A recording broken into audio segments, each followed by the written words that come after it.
Oh, that's a good looking bird. Oh, hello. I'm Sean, the self-professed bio bro.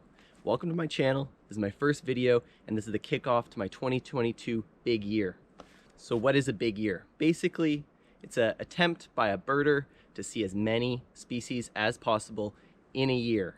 Now, some people take these big years pretty seriously. There was even a not so successful movie about it, but I'm really gonna do it as more of a challenge towards myself, just to get out more, record more birds, work on my identification, natural history knowledge, and record more data using citizen science apps like iNaturalist and eBird.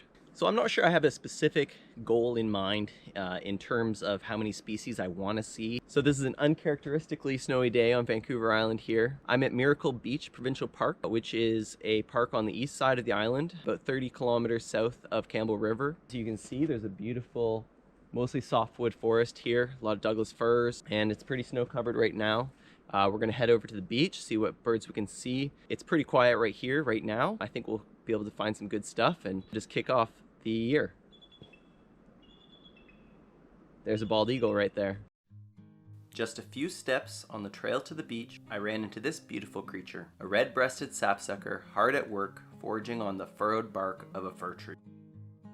In North America, there are 4 species of sapsucker, a type of woodpecker.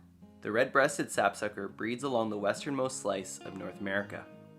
It is the only sapsucker species that regularly breeds on Vancouver Island, where there are also records of red-naped and yellow-bellied sapsucker. Sapsuckers drill small holes in shrubs and trees and lap up the sap. Many other species eat from these wells too. Arriving at the beach, the weather was less than ideal. But that did not stop a group of shorebirds from foraging along its shore. The smallest species present were dunlins, a sandpiper species. Dunlins breed in Arctic regions throughout the northern hemisphere. They overwinter in groups at lower latitudes, in beaches, estuaries, and lagoons. They typically forage in areas where the water is less than 2 inches deep. There are also these beautiful black turnstones, another member of the sandpiper family.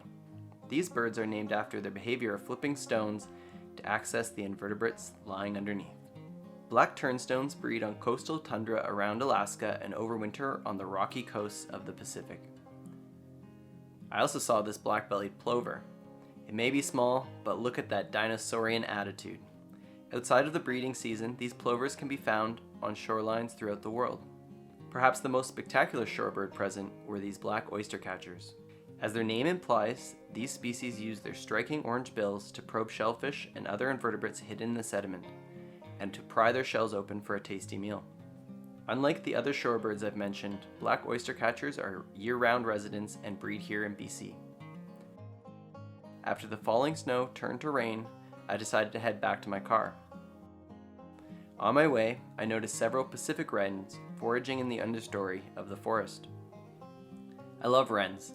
They have some of the most attitude per unit mass of any bird. These resident songbirds are small and weigh only 8 to 12 grams.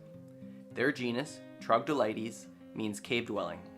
Rather than an insult, this name refers to their tendency to forage in small crevices for prey and also using these spaces for protection. Heading back home, I decided to stop at Oyster Bay Shoreline Park, another good birding hotspot. There were hundreds of ducks in this sheltered bay. There were the familiar mallards, the ever-elegant northern pintail, and the smaller yet still striking green-winged teals.